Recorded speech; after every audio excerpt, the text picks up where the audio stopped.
leyenda de los mitos es la continuación de la historia de los hombres.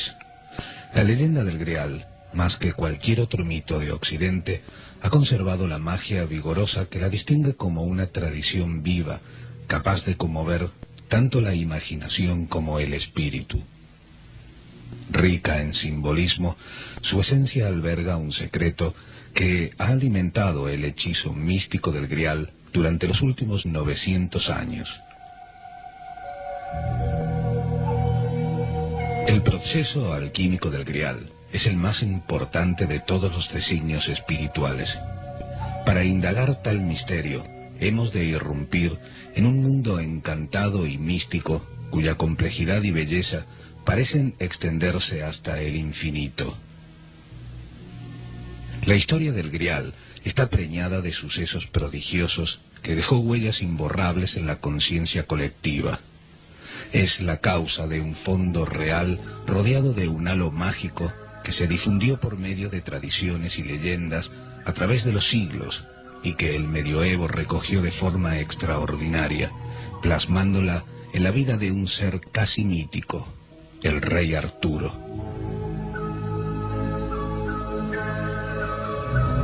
El primer escritor en dar vida a la leyenda fue Godofredo de Monmouth, un clérigo posiblemente de origen galés del siglo XII. Pero tal vez quien contara la historia de forma más admirable fue el francés Chrétien de Troyes, en la corte de Felipe de Flandes, con sus elegantes versos.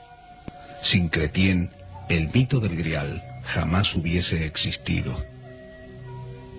Destacan también los escritos del siglo XIV de Sir Thomas Malory, llamados La muerte de Arturo.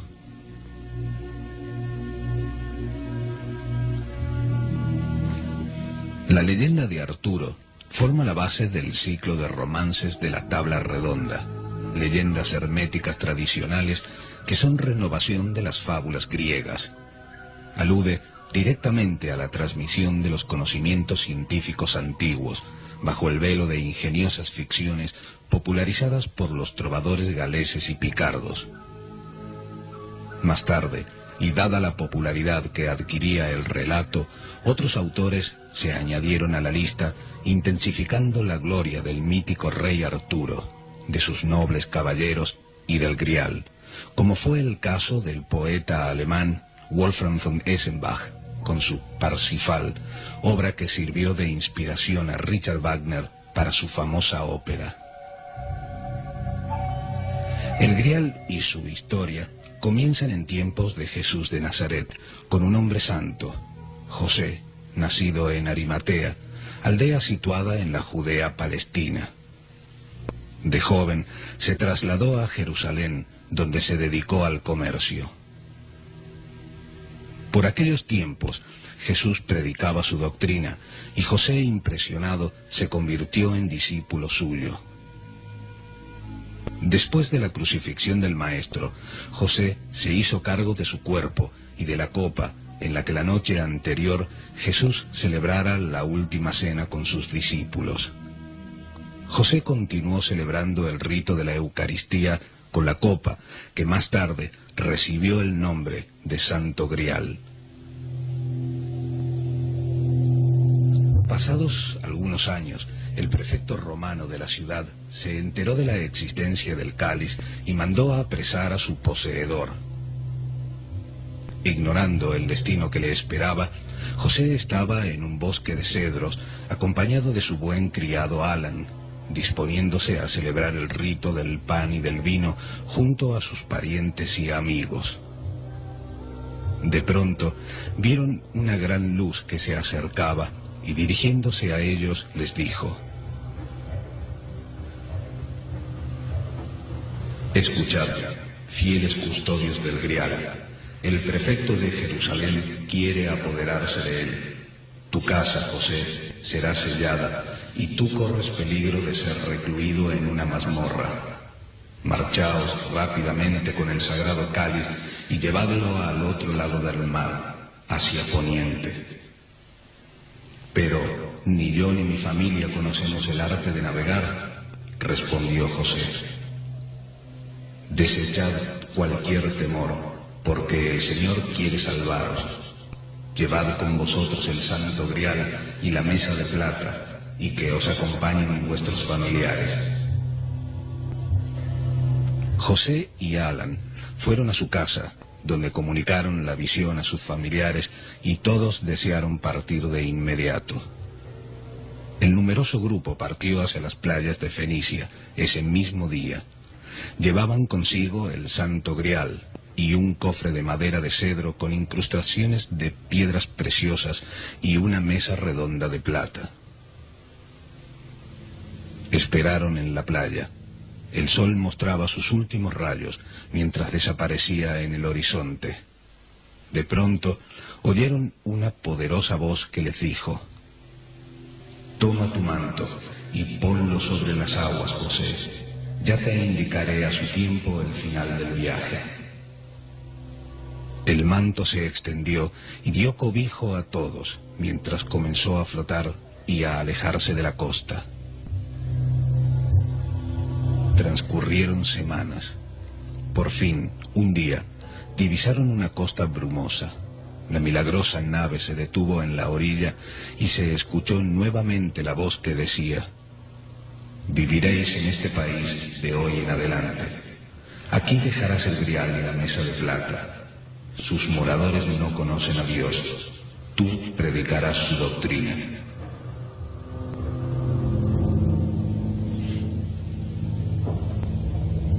Todos emprendieron la marcha a través del hielo y la nieve.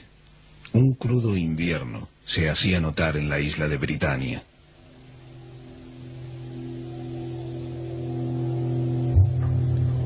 Según caminaban, José notó un fuerte estremecimiento, al tiempo que la vara con la que se apoyaba quedó clavada en tierra. De ella brotaron ramas repletas de hojas verdes. Todos quedaron asombrados. La vara había echado raíces en aquella tierra prometida. Poco después se transformó en un gran árbol. José mandó colocar la mesa y el cáliz debajo del árbol y celebraron el primer ágape místico en aquellas tierras desconocidas. Tras una penosa caminata, llegaron al lugar donde residía el rey de aquella comarca, Bordram, y su familia. José les contó de su travesía y del extraño florecimiento de la vara, del grial y de la mesa. Les contó la vida de Jesús, su doctrina, sus milagros, su muerte y su resurrección. El rey, la reina y su hija Nibelé no tardaron en abrazar la fe cristiana, y por su influencia también todo el pueblo. El rey cedió a José las tierras donde se encontraba el gran árbol. Se construyó una ermita donde durante siglos se dieron cita a los habitantes de Britania.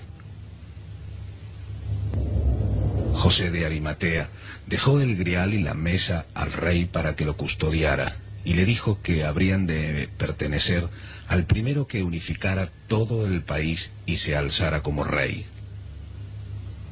Britania era, por aquellas épocas, una región castigada por el hambre y la guerra.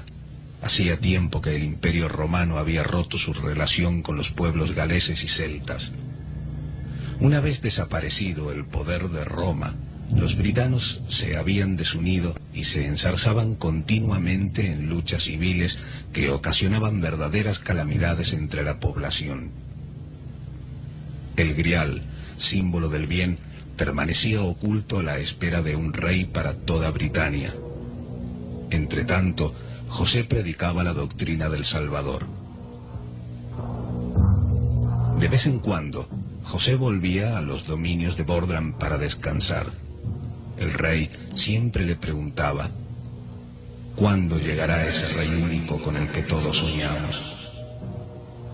José callaba, aunque sabía muchas cosas que no podía revelar al rey, como que éste sería derrotado y muerto por otro rey enemigo suyo, que su esposa moriría también y que la princesa Nibelé, tras penoso cautiverio, sería madre de un niño llamado Merlín, que desempeñaría un papel fundamental para la unidad y grandeza de Britania. Este rey, que usurparía las tierras de Bordram, era llamado Vortigern, denominación que corresponde más a un título que a un nombre, ya que significa jefe supremo. Los britanos, en su arriesgada situación, llevaban muchos años sometidos a los ataques extranjeros. Los irlandeses por el oeste, los pictos desde lo que hoy es Escocia, y los sajones, antepasados de los ingleses, desde el otro lado del Mar del Norte.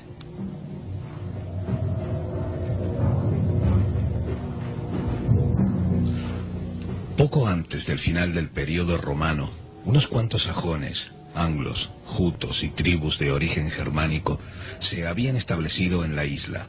Eran bárbaros, a los que se les daban tierras y medios de sustento a cambio de repeler el ataque de otros bárbaros. Vortigern había autorizado estos asentamientos que con el tiempo resultaron ser muchos más de los que los britanos podían mantener.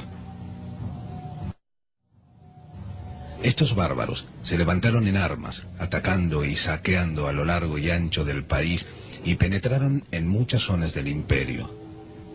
En un lugar y otro de Britania, la guerra se alargó durante años.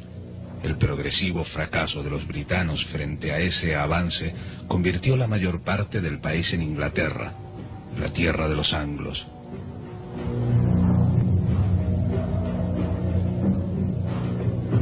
El rey Vortigern lanzó un gran ataque contra Bordram, pues conocía la existencia del Grial y de la Mesa y había prometido un espléndido botín para las tribus armadas que le acompañaban. Bordram y la reina fueron asesinados y la princesa hecha prisionera.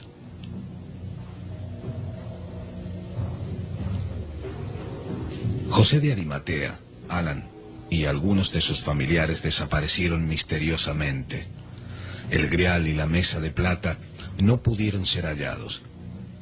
De esta manera, Songbird, consejero del rey Vortigern, supuso que Nibelés sabría dónde se encontraban tan preciados tesoros y la interrogó inútilmente hasta que apareció Tolem, hijo de Songbird, un muchacho de buen corazón que desaprobaba las crueldades de Vortigern.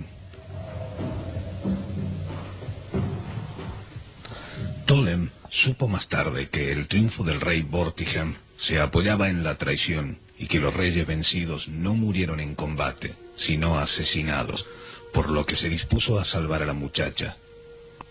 Ambos huyeron y cabalgaron durante horas. En el camino se apareció ante ellos un anciano venerable, que Nibelés reconoció al instante. Era José de Arimatea.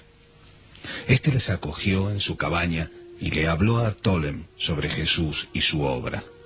Tiempo después, los jóvenes se casaron y al cabo de un año tuvieron un hijo, al que llamaron Merlín.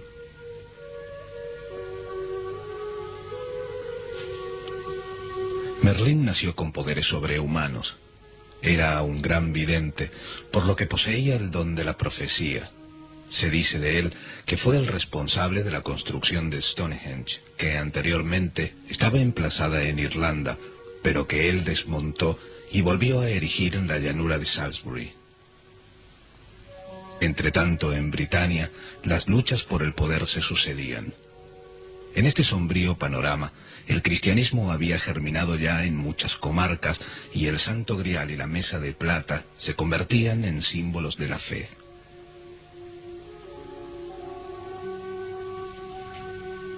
Habían transcurrido los años.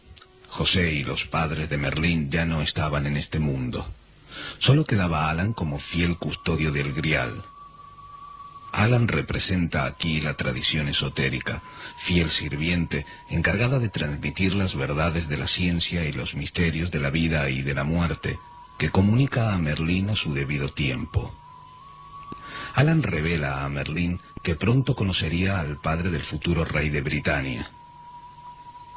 Ambos se dirigen al valle de Glastonbury y allí, a la sombra del árbol, que ahora estaba seco y que un día floreció de la vara de José, se detiene un jinete y pregunta si conocen a José de Arimatea. Al instante el árbol floreció nuevamente ante los maravillados ojos de los presentes. Alan preguntó su nombre. «Me llamo Uther Pendragon», respondió el jinete.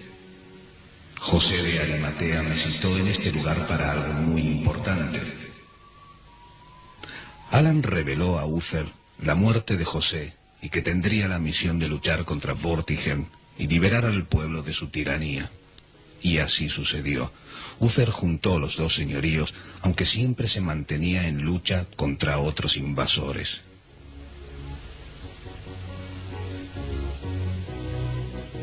Pero, ¿cuándo sucedieron estos hechos? Obviamente debemos encontrarnos en los primeros siglos del cristianismo, y aunque existen algunas referencias históricas, gracias a los hallazgos arqueológicos encontrados de la Edad de Hierro, la leyenda artúrica adopta su forma más conocida en los poemas épicos escritos durante finales del siglo XII y principios del XIII. Esto significa que, basados en las antiguas tradiciones orales sobre la existencia de un caudillo real, los poetas trasladaron la escena a algunos siglos anteriores, posiblemente al siglo V, dotándola además de referencias de su época. Hay que tener en cuenta que dichas tradiciones están narradas por poetas y no por historiadores. Lo importante para los bardos celtas y anglos era revivir la gloria pasada adaptándola al presente. Así, la Britania de Arturo absorbe los elementos anteriores, tanto reales como ficticios, y los transfigura en una nueva creación. En Pascua, el rey Uther celebró un banquete en Londres. Entre los invitados se encontraba Gorlois, duque de Cornualles, y su bella esposa, Igraine de Waltrap. Uther se siente fuertemente atraído hacia ella, hecho este que ofende al duque, por lo que se retira a su castillo, de Tintagel. El rey Uther considera este acto como un insulto y rodea el castillo con sus tropas. Como era una fortaleza impenetrable, Merlín, ante el reclamo de su rey, transforma a éste en el propio duque y así puede entrar sin resistencia. Ya dentro de la fortaleza, Uther pasa la noche con Igraine y engendran a un niño que se llamaría Arturo. Como Gorlois había caído en la batalla, Uther puede volver a adoptar su apariencia verdadera y convertir a Igraine en su reina. Merlín comprendió que si Uther tenía un heredero, los reyes enemigos intentarían asesinarle, por lo que aún antes de su nacimiento le pidió la custodia del niño. Merlín entregó a Uther la copa sacra y éste, antes de morir, confió el cáliz al rey Leo de Grans. Cuando Arturo nació, Merlín se llevó al niño a la fortaleza de Sir Héctor de Aland, quien tenía un hijo llamado Kay. Este se comprometió a cuidar y a hacer de Arturo un caballero. Es aquí donde Merlín, el gurú interior, el verdadero mago y consejero, toma un papel preponderante, ya que prepara el camino de Arturo hacia el trono de Britania. Este paralelismo lo vemos también en el Mahabharata hindú, cuando Krishna se convierte en el guía de Arjuna, preparándole el camino hacia la autorrealización. Cuando Arturo tiene la edad suficiente para el cargo, Merlín comprueba su legitimidad sometiéndole a la prueba de la espada clavada en la piedra y que sólo el rey auténtico sería capaz de arrancar.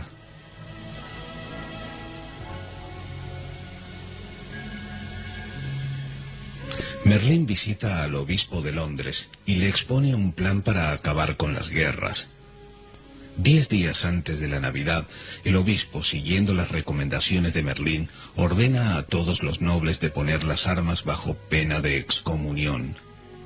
La víspera de Navidad se congregaron todos los nobles en el claustro de la catedral y vieron una enorme espada clavada en un yunque que reposaba sobre una piedra cuadrada de mármol bermejo. El pomo estaba incrustado de piedras preciosas y en la hoja tenía grabada la inscripción: «Solo será el rey de Britania quien arranque la espada de la roca». Instados por Merlín y el obispo, todos los presentes aceptaron someterse a la prueba de la espada y respetar como soberano a quien la arrancara. Así participaron todos los nobles, pero nadie fue capaz de sacarla de su envoltorio de piedra. Ante tal panorama, todos los presentes decidieron organizar un torneo con diferentes pruebas el día de Año Nuevo, y Kay, el supuesto hermano de Arturo, se dio cuenta de que su espada se había quedado en su casa, en las afueras de Londres. Sir Héctor pidió a Arturo que fuese en busca de la espada. Este cabalgó, pero la casa estaba cerrada. De regreso recordó que la gente hablaba de una espada clavada en una piedra en la catedral, y aunque ignorante de su significado y pensando en el desdichado Kay, Arturo se dirigió al claustro, tiró suavemente de la empuñadura y sacó la espada. Se la entregó a Kay. Merlín vio la espada en sus manos y le explicó que pertenecía al futuro rey de Britania. Sir Héctor se unió al grupo y vio que había llegado el momento tan anhelado. Pidieron a Arturo que devolviera la espada a su sitio y convocaron nuevamente a los nobles, quienes por segunda vez intentaron en vano sacar la espada de la piedra. Sir Héctor pidió al desconcertado Arturo que lo intentara. La espada salió suavemente de la roca y al ir a entregársela a su padre, éste, rechazándola, se arrodilló, saludó al nuevo rey y le contó su verdadero origen. No todos los presentes aceptaron al joven Arturo como su rey y afirmaron que las armas tendrían la última palabra. En realidad, Arturo era llamado el rey de las 12 espadas. Esto se debe a que la espada arrancada del yunque no era aún el arma maravillosa con la que conquistaría Britania. En cierta ocasión, Arturo y Merlín cabalgaban cerca de un lago. Merlín hizo una invocación y súbitamente surgió un brazo que sujetaba una espada. Luego emergió una mujer. Era una de las damas del lago, quien se encaminó hacia ellos por encima de las aguas y entregó la espada a Arturo. Este vio la inscripción en la hoja que decía Excalibur. La dama regresó al fondo del lago. Las sacerdotisas del lago eran 9. Aquí el número hace referencia a la 9ª esfera. La espada, expresión alquímica del fuego, siempre sale del agua, de la misma forma que el azufre es extraído del mercurio. Luego Merlín preguntó a Arturo si le gustaba más la espada o la vaina. Arturo respondió que la espada, pero Merlín le advirtió que la vaina, símbolo del alma, valía 10 veces más que la espada, pues el cuero con que estaba hecha poseía virtudes mágicas.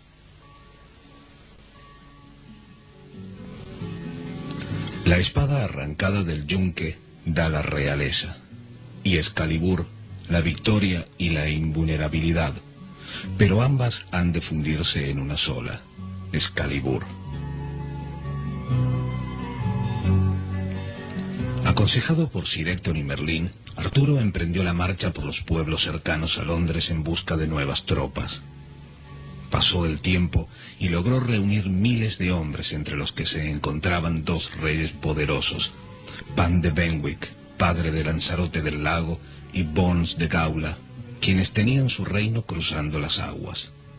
Estos 2 personajes hacen referencia a los principios activos del compuesto, azufre y mercurio, ya que actúan desde el comienzo y forman la base de futuras conquistas. Durante más de 3 años, Arturo luchó en los campos de batalla, en donde llegaron a guerrear 100.000 hombres de ambos bandos. Sucedió entonces que Merlín advirtió al rey Arturo sobre la guerra que el rey Reims de Gales hacía contra el rey Leo de Grans, hombre de gran valor y por quien Arturo sentía gran aprecio. Así fue que Arturo y los reyes Ban y Bons partieron con 20.000 hombres para defender las tierras de Leo de Grans y su castillo de Pintael, y allí vencieron al rey Reims. Arturo vio por primera vez a Ginebra hija de Leodegrance, y prendado de su belleza, la pidió en matrimonio. Ahora el castillo de Pintael pertenecía a Arturo, mas éste decidió construir uno nuevo, al que llamó Camelot. El mito de Arturo es el de aquellos que luchan por su autorrealización. Cada victoria hace referencia a distintos procesos alquímicos por medio de sus personajes. Camelot es la morada celestial, la ciudad de Sion, las dimensiones superiores. En cierta ocasión, Arturo se topó con un caballero en un sendero demasiado estrecho para el paso de ambos. Discutieron sobre quién debía pasar y ninguno cedió. Las armas se cruzaron en un duelo muy igualado. Entretanto eran observados por algunos hombres armados. El oficial al mando les gritó: «Declarad vuestro nombre y condición».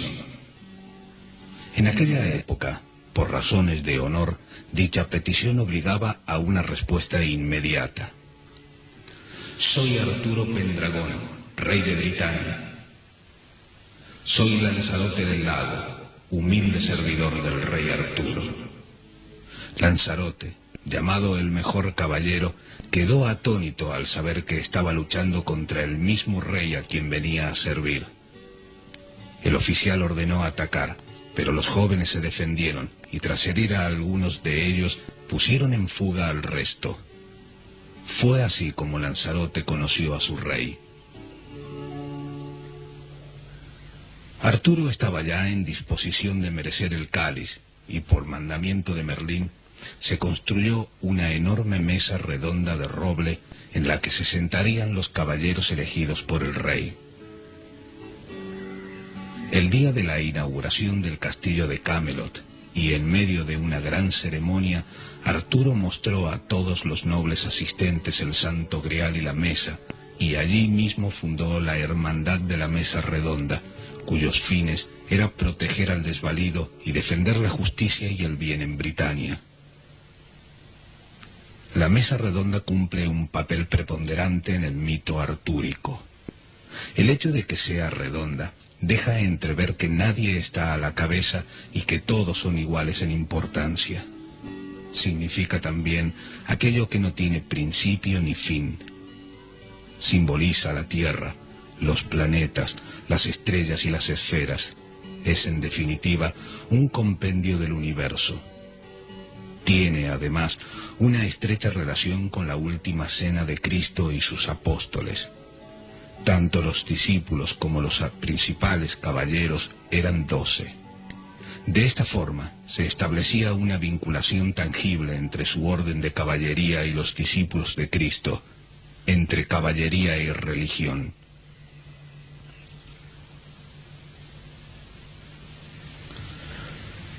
Representa además que Arturo, el alma humana, desposado con Ginebra, el alma divina, dispone de las 12 facultades, es decir, de los 7 chakras que conceden poderes extrasensoriales unidos a los 5 sentidos que han sido alimentados por sus correspondientes éteres en los cuerpos superiores, los cuales dan plena idoneidad para la investigación en todos los mundos de conciencia cósmica. 12 eran también los trabajos que Hércules hubo de realizar antes de alcanzar el Olimpo. 12 eran también las torres que los caballeros templarios levantaban en sus castillos y que recuerdan además los 12 meses del año y los 12 signos zodiacales que recorren el sol, arquetipo del fuego vivo. Con una incorporación tardía, y para ampliar más esta relación cósmica, el rey Arturo incorporó a otros 12 caballeros, y que en un total de 24 hacen una clara alusión a las fuerzas siempre activas y presentes de los 24 ancianos del Apocalipsis. Estos eran Galahad, Lanzarote del Lago, Gawain, Perceval, Lionel, Tristán de Gales, Gareth, Bedevere, Bluebeard, Lacotemeil, Lucan, Plomid, Lamorak, Born, Seifer, Peles, Kay, Héctor, Dagonet, Degor, Brumer, Livius, Alimor y Mordred. No se trata de manifestar ideas contradictorias, sino de ampliar el mundo perfecto que rodea a Cristo. En la mesa redonda no podía faltar el Santo Grial, el eje del drama. Fue José de Arimatea quien recogió en el cáliz parte de la sagrada sangre. Esta sangre no es más que el fruto de un trabajo paciente y difícil. Símbolo del fuego transmutado, la sangre del Redentor confiere a la copa sacra poderes extraordinarios. Esta copa fue, según se dice, tallada por ángeles de una esmeralda desprendida de la frente de Lucifer en el momento de su caída y que guarda una estrecha relación con la materia prima de la gran obra, la cual es llamada tabla de esmeralda por su tonalidad verde, así como con el tercer ojo o urná de Shiva en Oriente. En Grecia los misterios se celebraban en una copa llamada Kratarion, de Kra, poder, fuerza, y de allí Gra o Graal. En la mitología germana es Titurel quien eleva un templo al Santo Grial en Montsalvat, o Monte de la Salvación, y confía su custodia a 12 caballeros templarios. No hay duda de que el Graal es el más alto misterio de la caballería mística, es el velo del fuego creador, el dios oculto en la palabra Inri. Cuando Titurel, al igual que Arturo, edifica el templo, es para que arda allí el mismo fuego sagrado de las vestales, de los masdeos y hasta de los hebreos que mantenían un fuego perpetuo en el templo de Jerusalén. Es el mismo vaso pirógeno o fuego de los parsis y que los egipcios representaban como atributo del dios Serapis. Era en ese vaso llamado Gardal donde los sacerdotes conservaban el fuego material, así como las sacerdotisas de Ptah conservaban el fuego espiritual. Es la copa con la que se celebra el sacrificio místico del pan y del vino, del fuego o espíritu encarnado en la materia, que por su unión producen la vida. Las bodas de Arturo y Ginebra se celebraron con gran pompa, y esto es apenas normal, ya que Ginebra, la eterna dama, la reina de los Ginas, es el alma espíritu, el Budi, quien exige siempre los más grandes sacrificios de su consorte, el alma humana o manas superior. Transcurrió el tiempo y un hecho relevante sucedería a continuación. La mujer del rey Lot de Orkney vino a Camelot en embajada. Arturo se sintió atraído por ella y concibieron un hijo que se llamaría Mordred. Esta mujer era Morgana y era hermanastra de Arturo, ya que era hija de la reina Igraine de su primer esposo, el duque de Tintagel, y aunque Arturo no lo sabía, había incurrido en gran pecado. Más tarde Merlín le advertía que ese niño provocaría la caída de su reino. Este hecho provocó que el Grial pasara a manos del rey Peles. Cuando el rey Uther Pendragón se casó con Igraine, la pequeña Morgana fue apartada del reino y aprendió las artes de la magia. Morgana había jurado vengar la afrenta sufrida por su madre y la muerte de su padre en Arturo.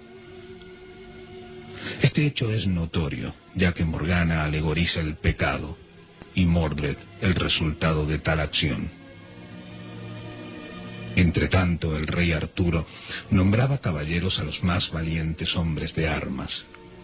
Aunque eran 12 los que formaban la mesa redonda, el rey contaba con 140 caballeros que dirigían su ejército y era la envidia de los reinos enemigos.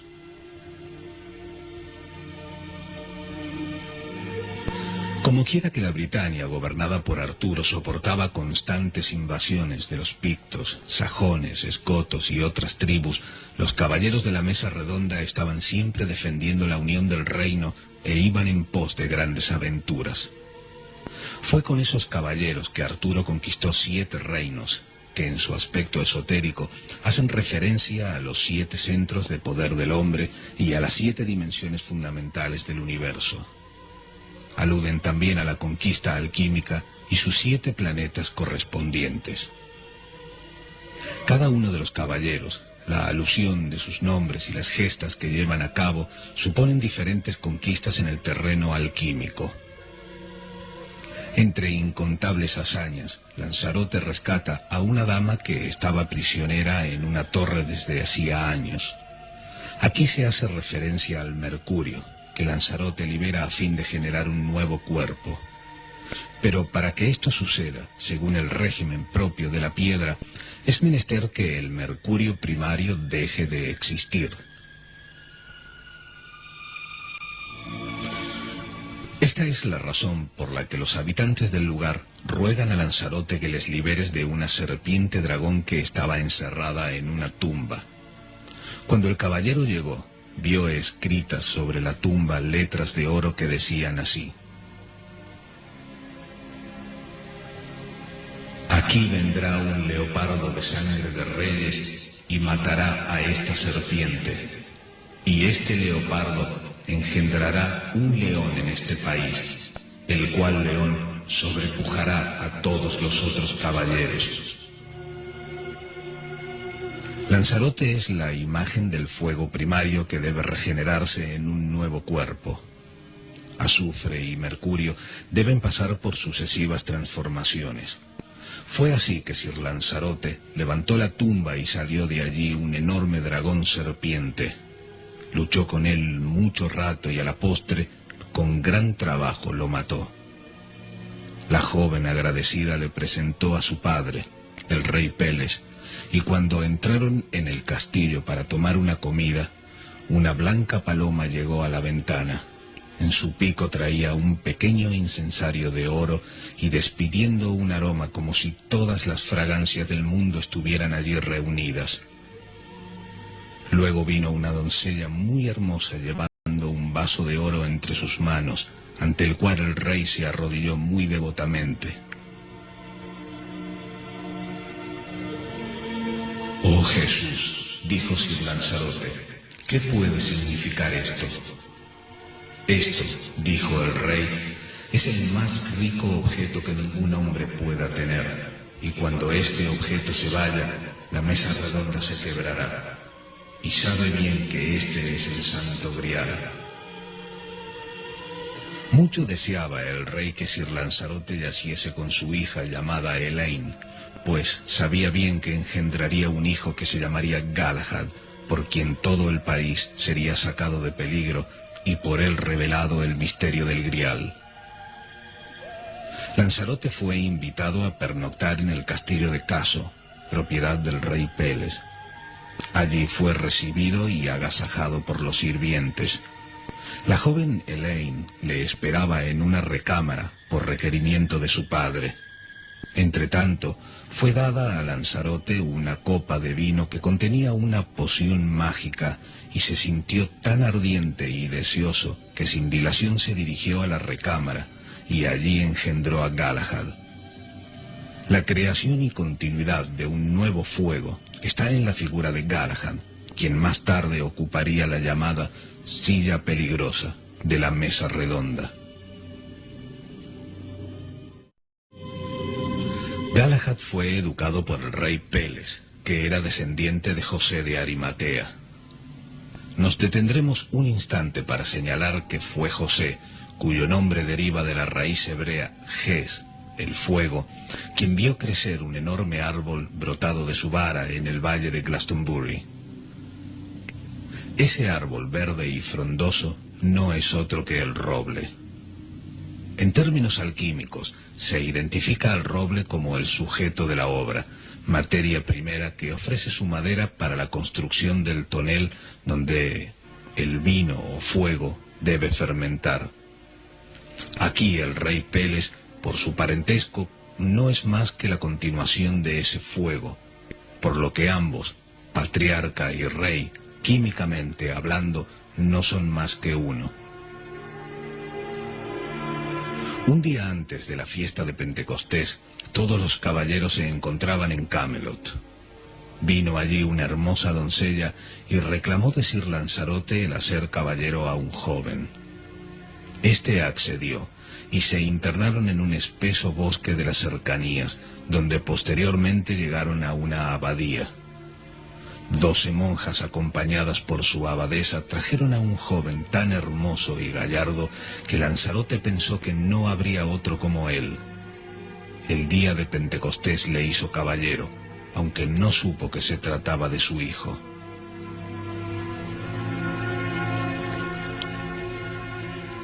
Lanzarote propuso al joven que le acompañara a Camelot, pero éste le dijo que no era aún el momento. Al llegar al castillo, Sir Lanzarote se unió a los otros caballeros, al rey y a la reina, quienes regresaban del servicio de misa. Al ver la mesa redonda, descubrieron con asombro que en las sillas habían aparecido grabadas letras de oro que decían: «Aquí ha de sentarse», y «Debe sentarse aquí», etc., hasta que llegaron a la silla peligrosa donde se podía leer: «Cumplidos 445 inviernos de la pasión de nuestro Señor Jesucristo, será ocupada esta silla». Todos quedaron maravillados, no solo por el prodigio, sino además porque ese era el año en curso.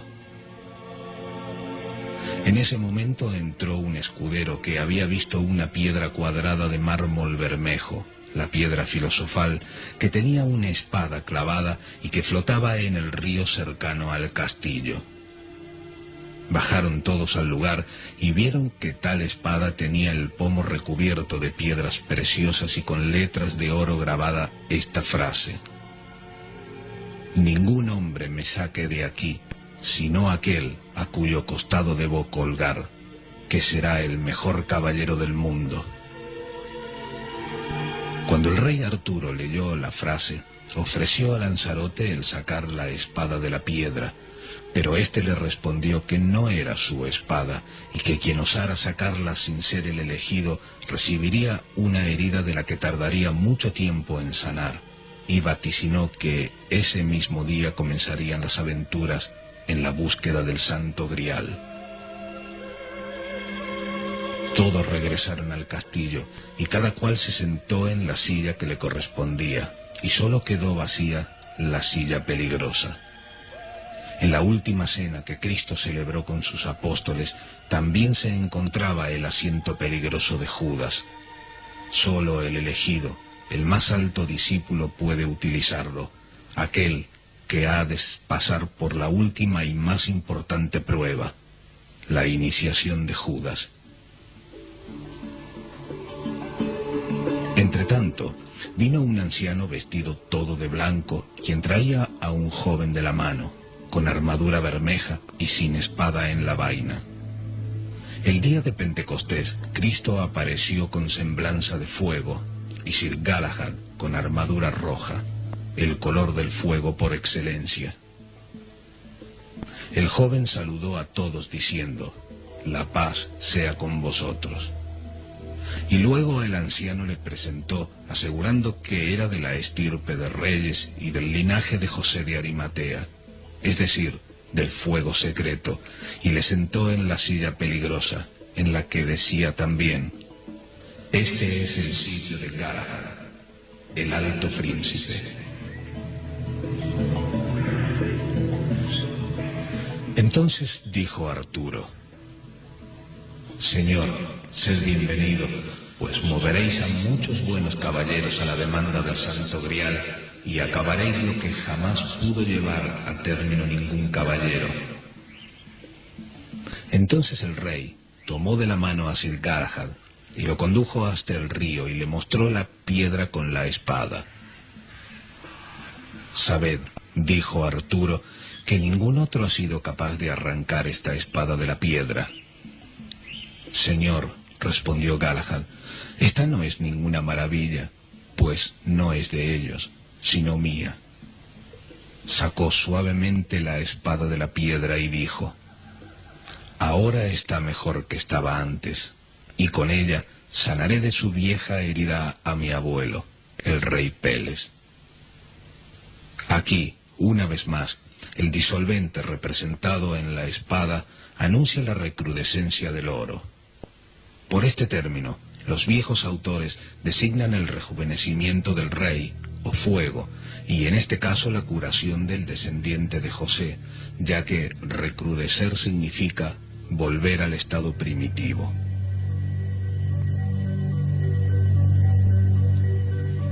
Al ver todos los prodigios acaecidos ese día, el rey Arturo comprendió que era el momento de iniciar a sus caballeros en la búsqueda del Santo Grial. Luego se encaminaron a Camelot y después de asistir a la celebración de la misa de Pentecostés, todos los nobles cenaron y fueron a sus respectivos sitios en la mesa redonda. Y al punto oyeron un estruendo como de un trueno, y en medio del estallido entró un rayo de sol 7 veces más claro que el día, y fueron todos iluminados por la gracia del Espíritu Santo, y se miraban atónitos y sin decir palabra unos a otros, y eran más hermosos de lo que nunca fueron antes. Entonces entró en la sala el Santo Grial, cubierto por una tela de seda blanca con bordados en oro, pero ninguno pudo verlo ni quién lo llevaba. Todo el lugar se llenó de exquisitos aromas, y una vez que hubo recorrido toda la sala, el cáliz desapareció, aunque nadie se atrevió a hablar. Arturo dio gracias a Jesucristo por tal visión, e inmediatamente Sir Gawain hizo voto de encontrar la copa santa y descubrir sus secretos, a lo que se unieron los demás caballeros. Al día siguiente, todos partieron por diferentes caminos. Sir Galahad partió con una armadura bermeja excelente, con la espada que había arrancado de la piedra, con una lanza, pero sin escudo. Aconteció entonces que de camino se encontró con Sir Uwain, y éste le contó cómo había un escudo blanco con una cruz roja con propiedades mágicas que había pertenecido a José de Arimatea y que colgaba de un árbol cerca de una abadía, y del cual se decía que sólo podría llevarlo el elegido. Sir Uwain intentó utilizar el escudo, pero al enfrentarse en duelo a un caballero de blanco que era el custodio de dicho escudo, salió tan mal que casi pierde la vida. Sir Galahad tomó el escudo y se dispuso a luchar, pero el caballero de blanco le dijo que era suyo y le contó que la cruz del escudo había sido hecha por José con su propia sangre. La figura del escudo, del griego aspis, significa abrigo, protección, defensa. Por otro lado, la lanza, en griego, logni, suerte, hado, destino, es el arma con que se da el estoque. Del griego, diálipsis, separación. La lanza y el escudo son las mejores armas que puede utilizar el caballero experto y que le aseguran la posesión de la corona. La cruz es el jeroglífico alquímico del crisol, en donde la materia prima sufre la pasión de Cristo a fin de resucitar posteriormente. Para los alquimistas, la cruz tiene por resultado la preparación de la piedra, la misma sobre la que Cristo edificara su iglesia. La cruz es el signo inefable del Espíritu y de la luz encarnados en la frase «In hoc signo vinces». Con este signo vencerás, y que fuera más tarde el emblema que ostentaron los caballeros templarios nacidos de las órdenes cistercienses.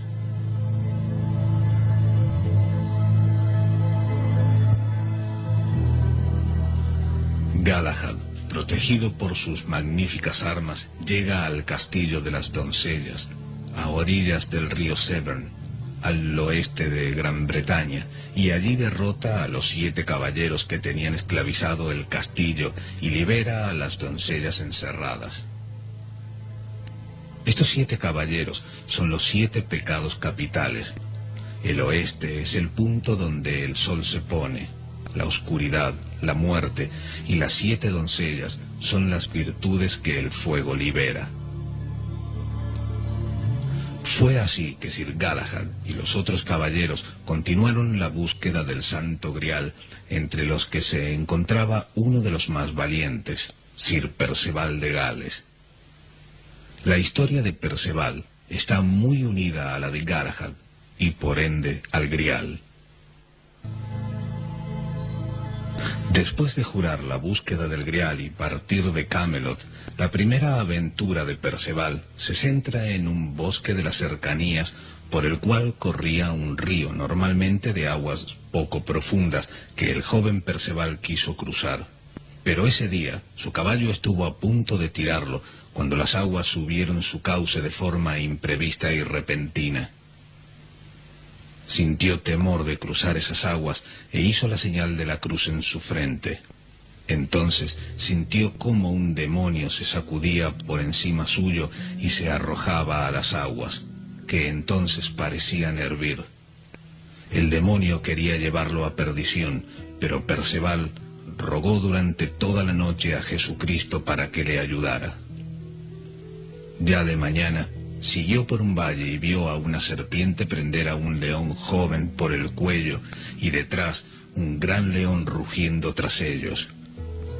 Al ver estos hechos maravillosos, se decidió a prestar ayuda al león y mató a la serpiente. El viejo león se acercó a él mansamente. Perceval le acarició el lomo y dio gracias a Dios por la compañía de aquella bestia.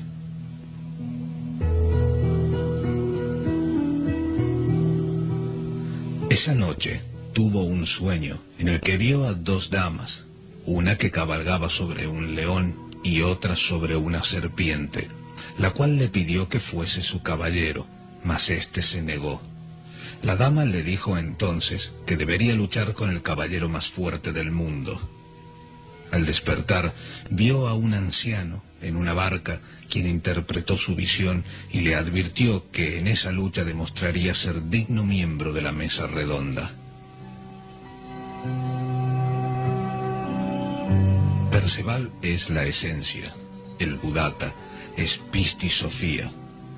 Perceval o Parsifal es el Fal Parsi, esa porción del fuego crístico que desde el comienzo y por medio de la Santa Cruz elimina los demonios tentadores que hacen que el agua sexual hierva de pasión. Solo Pistis Sophia, anhelando el Grial, es capaz de distinguir entre la serpiente que se arrastra y el león que es Cristo, lucha que mantienen en el bosque de la alquimia. Así, más tarde, se llegó a él una mujer que le ofreció manjares y descanso en su tienda. Perceval aceptó, tomó vino y se sintió tan atraído por esa dama que quiso amarla allí mismo, y una vez en el lecho con ella, vio el pomo de su espada desnuda que tenía una cruz bermeja incrustada. Al instante reaccionó, se santiguó en la frente y todo se transformó en humo maloliente y denso. Tengamos en cuenta que es precisamente en la frente donde se encuentra el Ajna Chakra, ese ojo mágico con el que se puede ver toda la fascinación del mundo.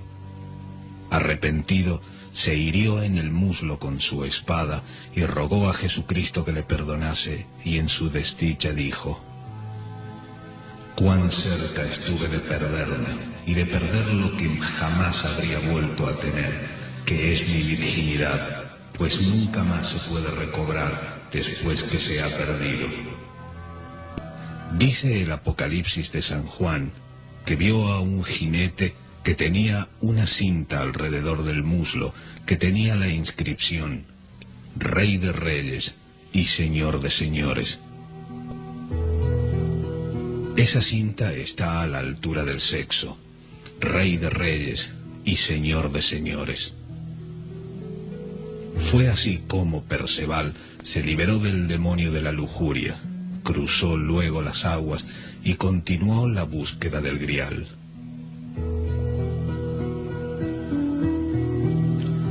Más adelante llega a una ciudad sitiada. Los lugareños le ofrecen albergue, aunque penosamente pueden resistir un día más.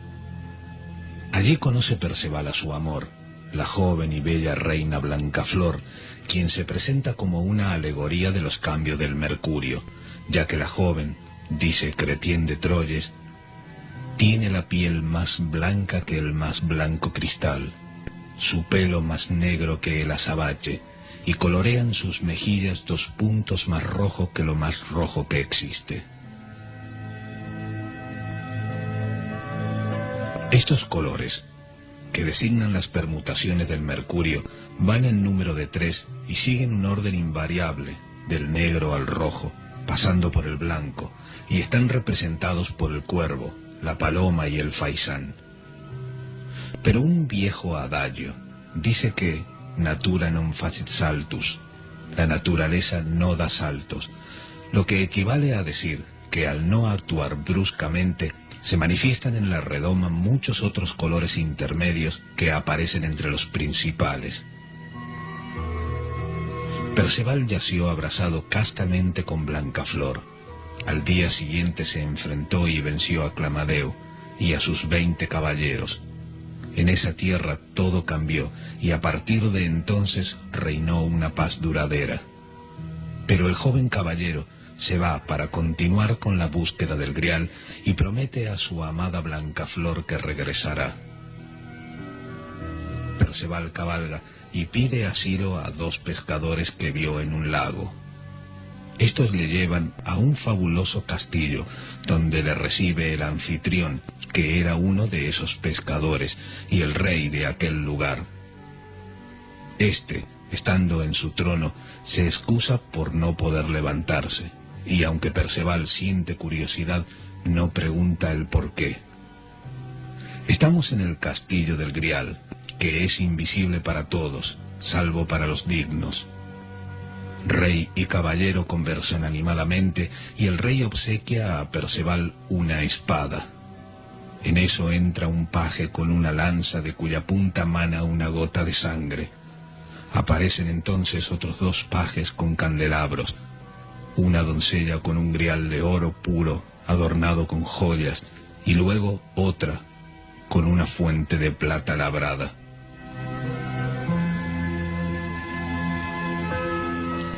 Por temor a ofender, Perceval no pregunta qué significa todo aquello, aunque ha visto los 4 objetos sagrados. El rey se retira a descansar, y también lo hace Perceval. Al despertar, ve que el castillo ha desaparecido, se viste su armadura y cabalga.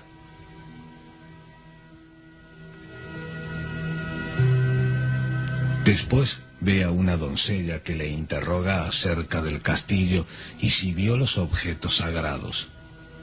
Perceval responde que sí, pero que no preguntó qué significaban. La doncella le advierte que de haberlo hecho el rey habría sanado y que todo aquello era el resultado de haber abandonado a su madre. Esos 4 objetos sagrados tienen su origen en las fuentes celtas de Gran Bretaña e Irlanda. Son los 4 tesoros de los Tuatha de Danann. Estos objetos están íntimamente vinculados al fuego representado por la sangre, sustancia que parte como motivo central del Grial. La sangre de Cristo está en los objetos sagrados. Es ese fuego acuoso, virtud de los bautismos, que fue descrito por San Juan en el Evangelio cuando dijo: «Yo os bautizo en agua, pero detrás mío viene otro, que os bautizará con fuego que no se apaga». Cristo empuña la espada de doble filo, emblema del fuego. El Grial contiene la sangre del Salvador. De la lanza mana la gota de sangre, y la patena que cubre el cáliz es la misma bandeja de plata que sostenía la cabeza de Juan y que por su forma circular obedece al concepto primario de la mesa redonda. La iniciación solo puede ser conquistada con el corazón y a través del desarrollo del fuego instalado en la conciencia. Esta es la razón por la que los otros caballeros de la mesa redonda, aunque lo intentan, no pueden conseguirlo. Tal es el caso de Sir Gawain. Este desfallece en el intento, cansado y desanimado reniega de la búsqueda, hasta que llega a una ermita donde tiene un sueño revelador que no logra comprender.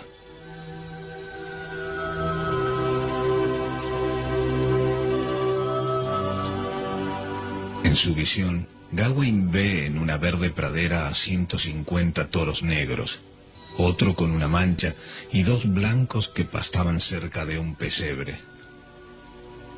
Los 150 toros negros cansados se retiran y se quedan los otros 3. Estos toros que se retiran son los caballeros impuros que abandonan la búsqueda del grial.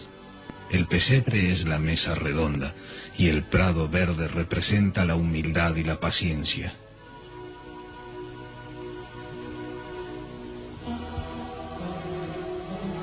El toro que lleva la mancha representa a aquel que, habiendo pecado, se arrepiente de corazón.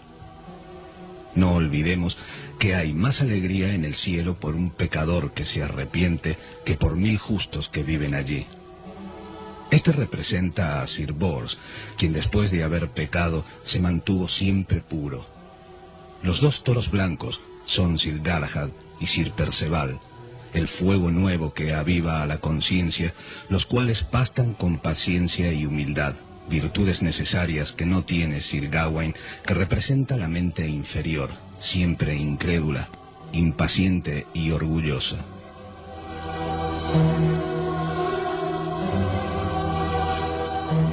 Son incontables las aventuras que los diversos caballeros vivieron en la demanda del grial, pero solo 3 lograron encontrarlo: Galahad, Perceval y Bors. Recordemos que también son 3 las materias básicas en la fabricación de la piedra: sal, azufre y mercurio. 3 son también los procesos de cocción necesarios. 3 son las montañas simbólicas en la iniciación, etc. Es normal que sean 3 los caballeros que participan en la experiencia póstuma del grial, los cuales se reunieron en el castillo de Carbonek, donde vivía el rey Peles, y allí tuvieron la gran visión. Llegaron a una sala y vieron ángeles bajar del cielo, algunos con cirios, uno con una toalla, otro portaba una lanza que sangraba y otro traía la copa santa. Cuando todo fue dispuesto para la misa y elevado el cáliz, vino una figura con semblanza de niño cuyo rostro era como el fuego y se metió en el pan, y el pan en el grial. Al punto se arrodillaron y del interior del cáliz emergió una figura de hombre que tenía todas las llagas de Cristo y todas sangraban, y dijo: «Siervos míos, habéis salido de la vida mortal y entrado en la espiritual. Ya no me ocultaré más a vosotros, sino que veréis mis cosas ocultas y mis secretos. Recibid ahora este alimento que tanto habéis buscado». Ese alimento es el mismo maná con que fueron alimentados los israelitas en el desierto de la iniciación. La combinación del pan y del vino, del azufre y del mercurio, que es el misterio de la transustanciación. Después del ágape místico, el grial fue entregado a Galahad, quien hubo de partir hacia Sarras con Perceval y Bors y portar también la lanza que sangraba, pues en ese día el grial debía abandonar las tierras de Logres, ya que la gente era inclinada al mal. Al llegar a Sarras, fueron hechos prisioneros en una mazmorra, aunque alimentados secretamente por el grial. Al término del año, el rey de Sarras, Estaurase, cayó enfermo de muerte y llamó a los caballeros a fin de que le perdonasen, cosa que hicieron. Como el pueblo tenía a los 3 caballeros por hombres santos, pidieron que el más joven fuera nombrado nuevo rey de Sarras. Galahad ciñó la corona de oro y durante la misa de coronación y ante el grial y la lanza descendió del cielo una gran multitud de ángeles. Y entonces Sir Galahad se estremeció cuando su carne mortal comenzó a ver grandes cosas espirituales. Veo al descubierto lo que no puede describir lengua ni puede pensar corazón. Contemplo aquí el origen de las grandes audacias y las causas de las proezas. Veo aquí las maravillas de todas las maravillas.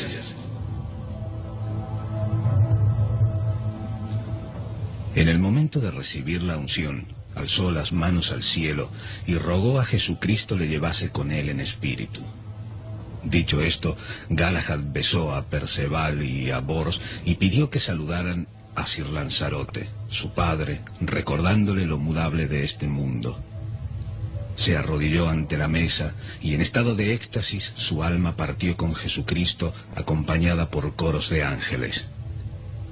Luego, una mano que venía del cielo tomó el cáliz y la lanza y se llevó ambas cosas, las cuales desde entonces nunca más fueron vistas.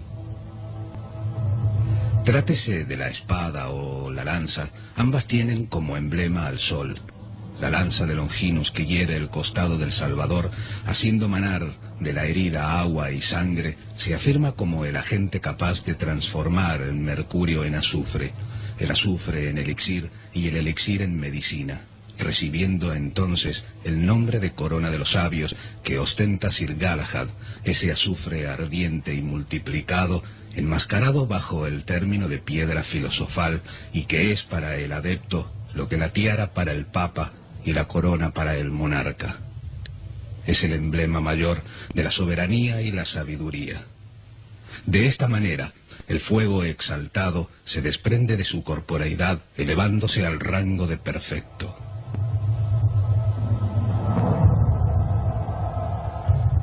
Al ver que Galahad había entregado su espíritu, Perceval y Bors hicieron gran lamentación. Perceval tomó los hábitos en una ermita cercana y al cabo de un año dejó este mundo. Sir Bors regresó a Camelot, donde contó todo lo sucedido, y esto fue motivo de gran alegría para el rey Arturo, la reina Ginebra y para todos los caballeros. Sucedió más tarde en el tiempo que Lanzarote comenzó a solicitar a su único amor, la reina Ginebra, con la que había mantenido un apasionado romance. Pero en su corazón siempre estaba vivo el recuerdo del grial, y cuando la reina lo requirió, éste se negó.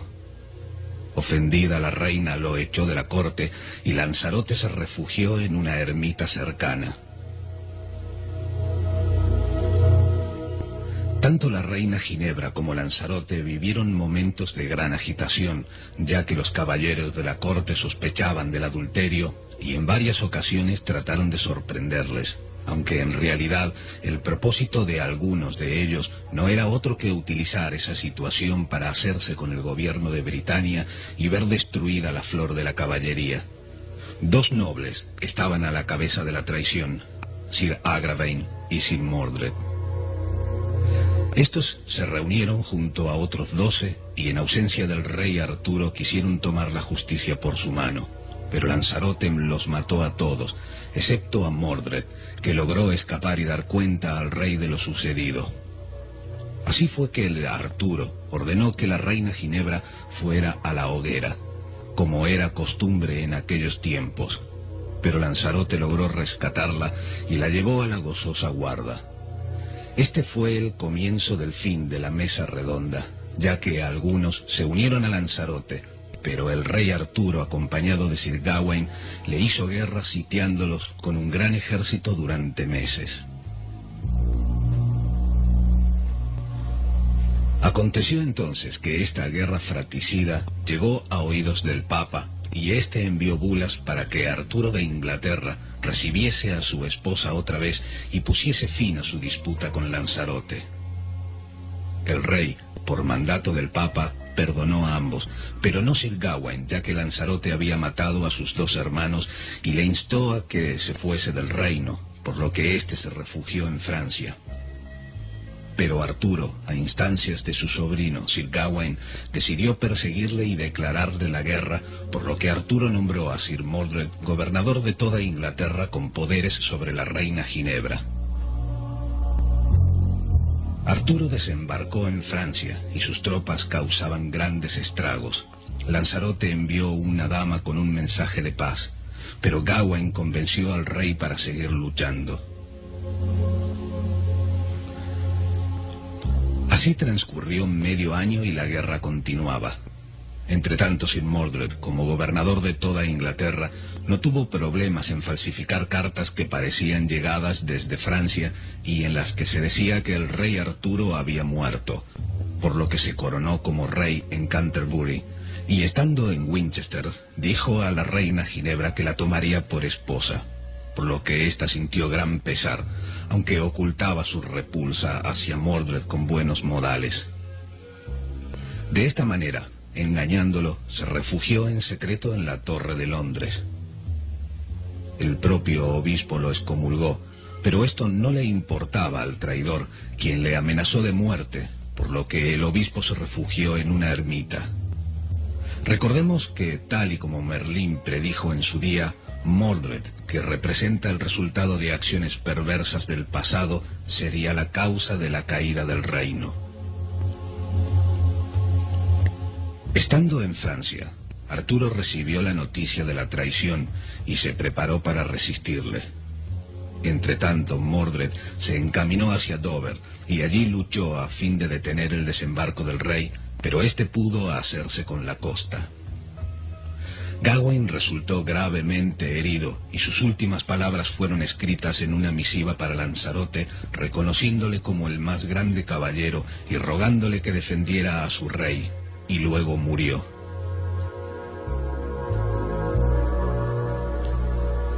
Esa noche, Gawain se apareció en sueños a Arturo y le aconsejó que no luchara contra Mordred y esperara a Lanzarote, ya que de otra manera sería muerto. El rey y el traidor concertaron una reunión y Arturo advirtió a sus caballeros que si veía desenvainar una espada, acometieran con fiereza, ya que no se fiaba de Mordred. Sucedió que en la reunión salió una víbora de entre una mata y picó a un caballero en el pie. Este desenvainó la espada para matar a la víbora, pero al instante, y temiendo una traición, sonaron las trompetas y los cuernos en señal de ataque, y se desató una lucha encarnizada durante todo el día. Esta alegoría representa la lucha entre las fuerzas de la luz y de las tinieblas, la cual se desata a causa de una serpiente.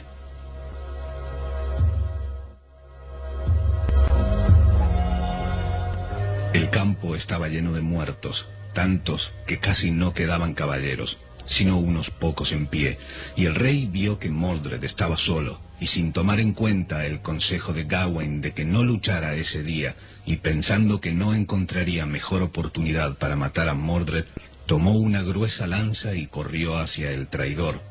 Este con su espada en mano se enfrentó al rey. Arturo hirió a Mordred con su lanza, y éste, sintiendo ya la muerte, tomó la espada con ambas manos e hirió a Arturo en la cabeza, traspasándole el almete y el cráneo, y luego cayó sin vida. Entretanto, las gentes del lugar se dedicaban al pillaje, despojando a todos los caballeros caídos de sus pertenencias. Malherido, Arturo fue llevado por Sir Lucan y Sir Bedivere a una villa cercana, y aunque en ningún momento dio muestras de dolor, Sir Lucan murió a causa de sus heridas, cosa que admiró el rey. Entonces Arturo dijo a Bedivere: «Mi hora acucia. A toda prisa, por ende, toma Excalibur, mi buena espada, y ve a aquella orilla, y cuando estés allá, te doy cargo que la arrojes al agua y vuelvas y me digas qué has visto». Partió Bedivere, pero al ver el pomo de la espada todo cubierto de piedras preciosas se dijo: «Si arrojo esta espada al agua no vendrá nada bueno, sino daño y perjuicio». Y la escondió bajo un árbol. Volvió donde yacía Arturo, y éste le preguntó: ¿qué has visto? No he visto nada, respondió, sino olas y viento. No has cumplido mi mandato, dijo Arturo. Ve y arrójala. Por segunda vez pensó Bedeber que no era bueno arrojar la espada al agua, y nuevamente la escondió. ¿Qué has visto?, preguntó Arturo. Señor, no he visto nada, sino aguas y retroceder de olas. Entonces Arturo le dijo: ah, caballero traidor, por segunda vez me has mentido. Vuelve ahora, pues siento el frío en mi cuerpo. Partió Sir Bedeber con la espada, y estando a la orilla del lago, la arrojó lo más lejos que pudo, y allí salió un brazo del agua que la asió, la sacudió y blandió 3 veces, y después desapareció con la espada en el agua. Y volvió Sir Bedeber, y le contó lo que había visto. Tomó entonces a su rey, y lo llevó hasta la playa, donde estaba detenida una barca con 9 doncellas a bordo. Una de esas damas era Morgana, la hermanastra de Arturo y madre de Mordred. Al igual que Kundry queda liberada en la versión de Wolfram von Eschenbach cuando Parsifal mata a Klingsor, Morgana aquí es la encargada de curar las heridas de Arturo, pues éste, al haber matado a Mordred, libera a Morgana del pecado de la tentación, transformándole. Apoyaron la cabeza de Arturo sobre el regazo de una de ellas, al tiempo que comenzaron a remar, alejándose de la costa. Bedeber en voz alta le preguntaba: ¿qué será ahora de mí si me dejas solo entre mis enemigos? Y con pocas fuerzas el rey le respondió: ten ánimo y haz lo mejor que puedas. Voy al valle de Avalón a sanarme de mi herida.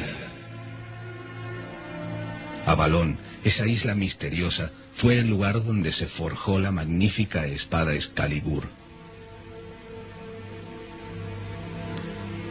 Allí viven las damas del lago, que saben todos los encantamientos del mundo. Ahora bien, Avalón procede de Avalach, término derivado del irlandés Ablach, que significa abundante en manzanos. El término pasaría inadvertido si no tomáramos en consideración la adaptación druídica del mito griego. 9 eran también las Hespérides, hijas de Héspero, que custodiaban el árbol que daba manzanas de oro en el confín del mundo. Es ahí donde el árbol de la vida alimenta con sus frutos a los iniciados y cura también las heridas de Arturo. Fue así que Sir Bedeber vagó toda la noche por una floresta cercana. Por la mañana divisó una ermita y a un monje. Era el antiguo obispo de Canterbury, al que Sir Mordred había hecho huir, el cual estaba tendido sobre una tumba.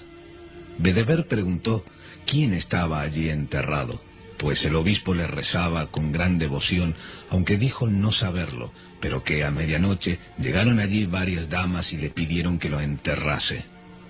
Al punto Sir Bedeber supuso que era el rey Arturo e hizo votos de quedarse en la ermita para rezarle todos los días de su vida, aunque nunca se tuvo la certeza de si era o no el rey. Muchos dicen que sobre la tumba está escrito: Hic iacet sepultus inclitus rex Arturius in insula Avalonia. Aquí yace sepultado el ínclito rey Arturo, en la isla de Avalón. La reina Ginebra, al enterarse de la muerte de Arturo, se fue a Almesbury, y allí se hizo monja muy virtuosa. En tanto ocurría todo esto, Sir Lanzarote del Lago llegaba a las costas de Dover, donde recibió la noticia de la muerte de Arturo, por lo que hizo gran lamentación. Lanzarote partió entonces en busca de la reina Ginebra. Cuando ésta lo vio entrar, sufrió 3 desmayos, y luego dijo a sus compañeras: por este hombre y por mí se ha movido toda esta guerra, y han muerto los más nobles caballeros.